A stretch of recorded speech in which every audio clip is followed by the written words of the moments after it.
নমস্কার বন্ধুরা, শেপুর রান্নাঘর থেকে আপনাদের সবাইকে অনেক স্বাগত।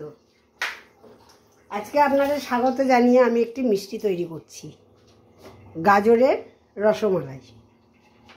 আমি নিয়েছি, দেখুন এখানে নিয়েছি আপনার সুজি নিয়েছি 100 সুজি, কিন্তু কতটা লাগবে জানি না, মাপ অনুসারে দেখে বুঝে দিতে হবে। আর এই গাজরটা 1 প্যাকেট, দেখুন 10 টাকার একটা শুকনো দুধ। এখানে দেখুন কিছুটা আমন্ড গুঁড়ো, কিছুটা কাজু গুঁড়ো আর গোলমরিচের গুঁড়ো, সরি আপনার ছোটো এলাচের গুঁড়ো।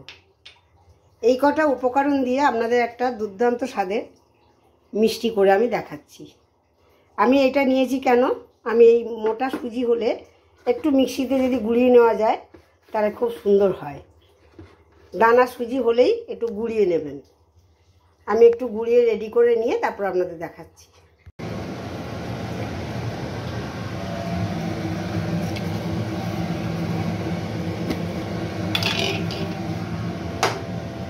সুজিটা একটুখানি কিছুটা নেড়ে নিই, সব সুজিগুলোই ভেজে নিই, তারপরে আমি ঘি দিয়ে একসাথে ভাজবো।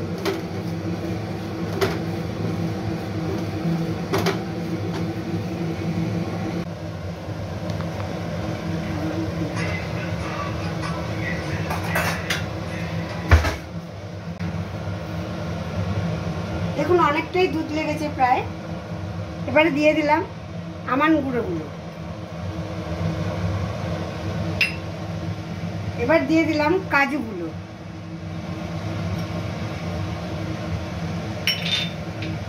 এবারে দিলাম একটু ছোট এলাচের গুঁড়ো,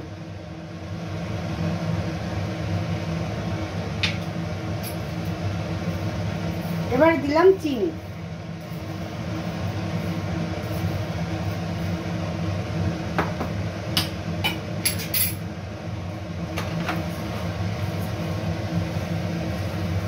এটা পুরো কড়া থেকে ছেড়ে আসা না পর্যন্ত আমি এটা ঠান্ডা করতে দিতে পারবো না।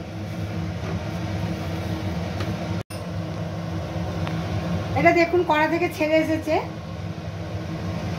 আমি একটু যে পাত্রটায় ঢালবো সেই পাত্রটায় আমি একটু ঘি বুলিয়ে নিচ্ছি।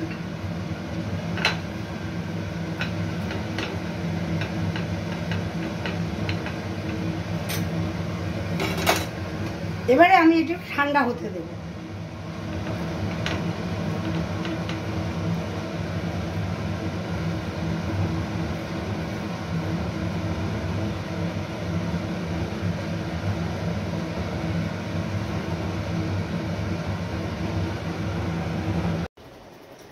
ঠিক এইরকমভাবে হাতের তেলে নিয়ে একটু ঘি মেখে নেবেন, দিয়ে এরকমভাবে সুন্দর সুন্দর করে আপনারা শেপ যেভাবে দিতে পারেন। আমি গোল দিচ্ছি, আপনারা লম্বাও দিতে পারেন, চ্যাপটাও করতে পারেন, কিন্তু গোল গোল করলে রসমালাইটা ভালো হয়।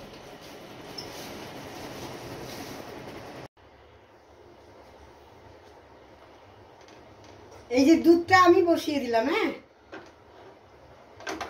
দুধটা কিন্তু আমি বসিয়ে দিয়েছি। এবার দুধটা একটুখানি অনেকটা গাঢ় হতে হবে। গাঢ় করতে গেলে কি করতে হবে বলুন তো? গাঢ় করতে হলে একটু সাদা শুকনো দুধ মেশাতে হবে। আমি 1 প্যাকেট দুধ কিনেছি, 1 প্যাকেট দুধ সবটাই দিয়ে দিলাম। রসমালাই যত গাঢ় হয় তত ভালো লাগে।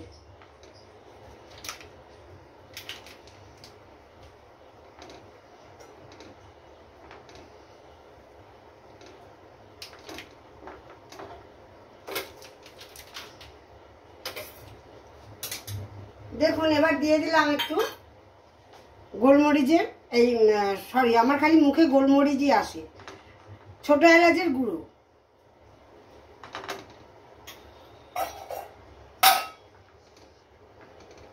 আর দিয়ে দিলাম একটু খোয়া ক্ষীর।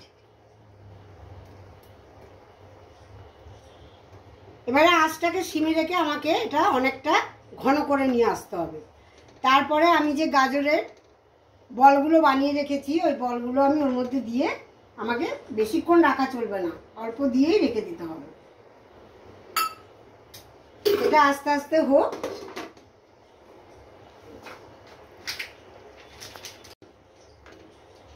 দেখুন কতটা গাঢ় হয়ে গেছে, আর একটু গাঢ় করতে চাইছি। এই সময় আমি দিয়ে দেবো চিনি।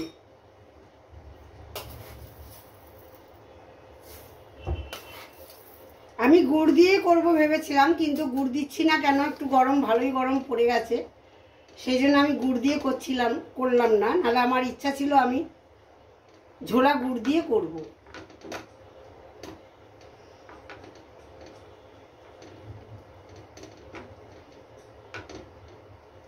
চিনিটা সম্পূর্ণ গুলে যাক।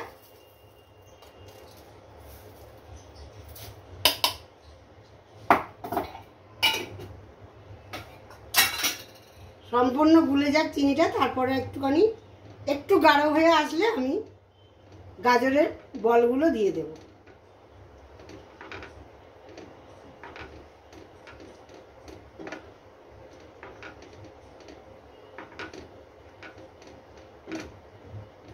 আমি এই দুধটার মধ্যে আর কিছু দিলাম না, কেননা আমি গাজরের মধ্যে অনেক কিছু দিয়েছি, আমন্ড দিয়েছি, কাজু দিয়েছি, ওই জন্য আর দুধের মধ্যে আমি কিছু আর দিলাম না।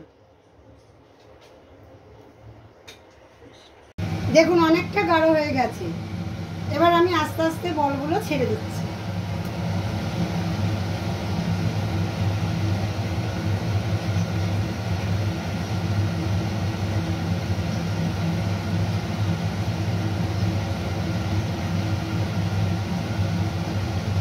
আমার এই গাজরের রসমালাইটা আপনাদের কাছে কেমন লাগছে প্লিজ আমাকে কমেন্ট করে জানাবেন। পারলে নিজেরা একবার এরকম করে খাবেন, খেয়ে জানাবেন, লাইক দেবেন, শেয়ার করবেন বন্ধুদের সাথে। আশা করি আমার চ্যানেলে আপনারা সবাই একটি সাবস্ক্রাইব করে দেবেন, পাশের বেল আইকনটি ক্লিক করে রাখবেন, তাহলে নতুন কিছু পাশের বেল আইকনটি ক্লিক করে রাখবেন, তাহলে নতুন এইরকম ধরনের কোনো রেসিপি করলে বা মিষ্টি করলে আমি আপডেট করলে সাথে সাথে আপনাদের কাছে পৌঁছে যাবে। ভালো লাগলে অবশ্যই কিন্তু জানাবেন, না জানালে কমেন্ট না করলে আমি কী করে বুঝবো বলুন তো আমার রেসিপিগুলো আপনাদের কাছে ভালো লাগছে কিনা। সেই জন্য আপনাদের এত করে আমি কমেন্ট করতে বলি। যে যেখান থেকে দেখছেন আমাকে জানাবেন কে কোথা থেকে দেখছেন, কমেন্ট করলে আমি আপনাদের উত্তর নিশ্চয়ই দেব।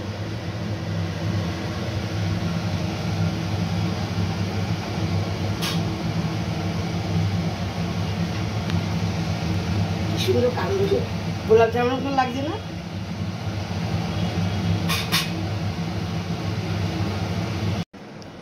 দেখুন আমার গাজরের রসমালাই।